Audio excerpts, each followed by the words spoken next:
बिस्मिल्लाहिर्रहमानिर्रहीम। अस्सलाम वालेकुम दोस्तों, कैसे हैं आप?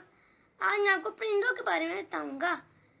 क्या आप लोग जानते हैं कि अब परिंदों की कितनी इकसाम हैं? अब परिंदों की 9000 इकसाम हैं।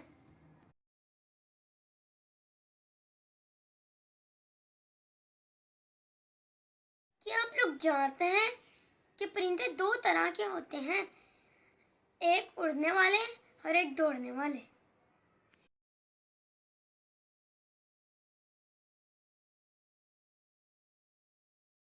क्या आप लोग जानते हैं कि एक परिंदा कितनी ऊंचाई तक ऊपर उड़ सकता है?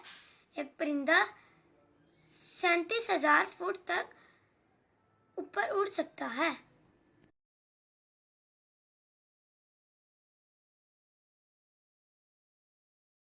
और आप लोग जानते हैं कि एक परिंदे का दिल कितनी रफ्तार से धड़कता है? एक परिंदे का दिल 1 मिनट में 500 बार धड़कता है। अल्लाह हाफिज़ दोस्तों, मैं ऐसे ही परिंदों के बारे में इंफॉर्मेटिव वीडियोस देता रहूँगा। अल्लाह हाफिज़।